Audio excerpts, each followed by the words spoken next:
In this video, we are going to be looking at hybrid orbitals. By the end of this video, you should be able to explain the concept of atomic orbital hybridization and determine the hybrid orbitals associated with various molecular geometries.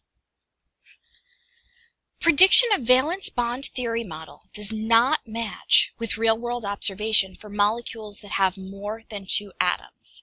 In order to explain what we actually see with these molecules, we need to look at hybridization, which mathematically is combining the wave functions for various atomic orbitals. So we have S and P and D and F, but we won't be looking at those all that much, orbitals within an atom. However, when the atoms are bonding, the orbitals actually hybridize. They kind of become a mixture of the two. So when I start with an s orbital and three p orbitals that hybridize, I am going to end up with four orbitals, but they don't look like the s or the p particularly. So they end up having a different shape and a different orientation than the original orbitals that make them up. Key ideas: the hybrid orbitals do not exist in isolated atoms. They are formed only in covalently bonded atoms. And hybrid orbitals have shapes and orientations that are very different from those of the atomic orbitals in isolated atoms. But these orientations explain the shapes that we actually see in the molecules. A set of hybrid orbitals is generated by combining atomic orbitals. The number of hybrid orbitals in a set is equal to the number of atomic orbitals that were combined to produce the set. So with the 1s and the 3p orbitals, we ended up with 4 hybrid orbitals. All orbitals in a set of hybrid orbitals are equivalent in shape and energy. So every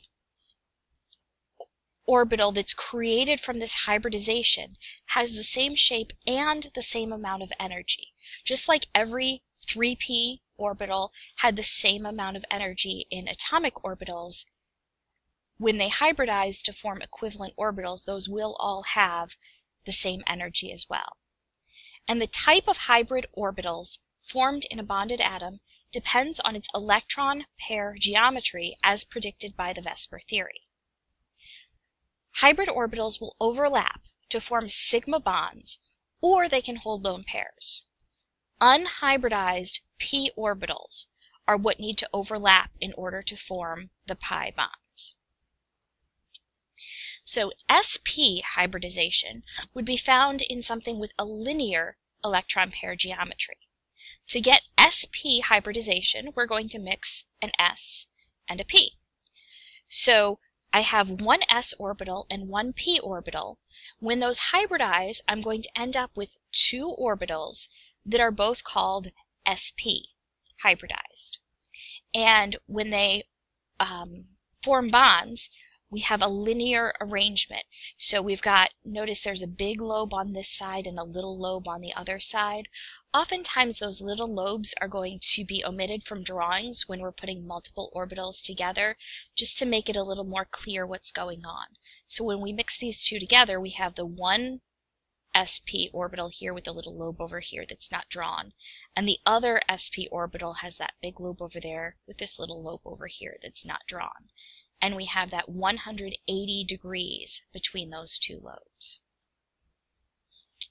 If I originally have two electrons in the s orbital and none in the p, when these hybridize, I end up with, I took one s orbital and one p orbital, so I end up with two sp orbitals and two that are still unhybridized p orbitals.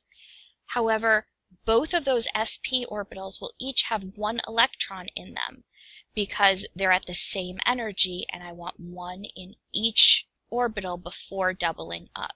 So this does change how those electrons are distributed in the atom.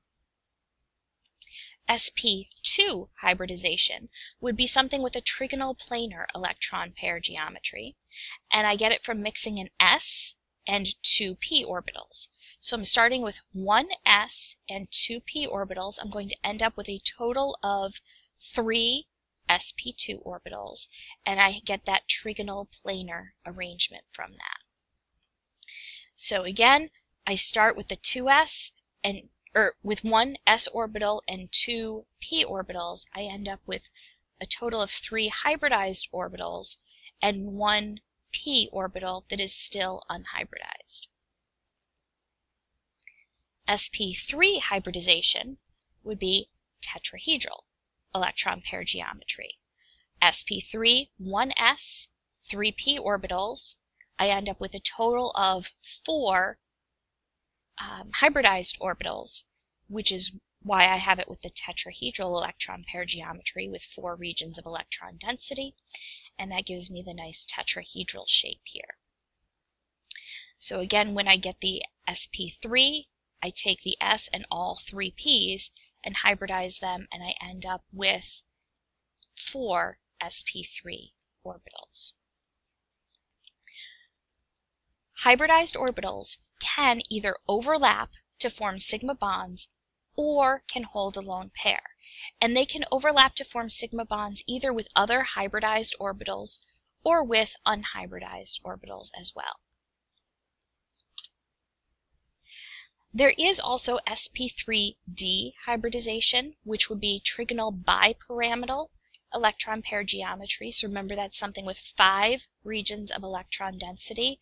So I have the s, 3 p's, and the d orbital that are hybridized. That's 5 orbitals that I'm going to get for 5 regions of electron density. If I have octahedral with 6 regions of electron density, I have the s, the 3 p's, and 2 d's that will give me those 6 hybrid orbitals. These hybridizations are only possible for atoms that have d orbitals in their valence shell. So these aren't possible for all of them, but if they do not obey the octet rule and I have 5 or 6 regions of electron pair density, then this is what would happen there. To assign hybrid orbitals to central atoms, we just need to look at how many regions of electron density are present and come up with hybridization that matches that. So if I look at the nitrogen over here, I have 1, 2, 3, 4 regions of electron density. So that's tetrahedral electron pair geometry. If I have 4 regions of electron density, I need 4 hybridized orbitals. The first one's always going to be an s, and then I'm going to add as many p's as I need to get up to it, with a maximum of 3 because there are only 3 p orbitals. So 1s and 3 p's adds up to 4 orbitals, so this would be sp3 hybridization. The carbon has 1, 2, 3 regions of electron density, so I'm going to take 1s and 2 p orbitals for my total of 3 hybridized orbitals, so it will be sp2 hybridization. If I were to look at the oxygen, I have 1, 2 lone pairs and a double bond, so that's 3 regions of electron density.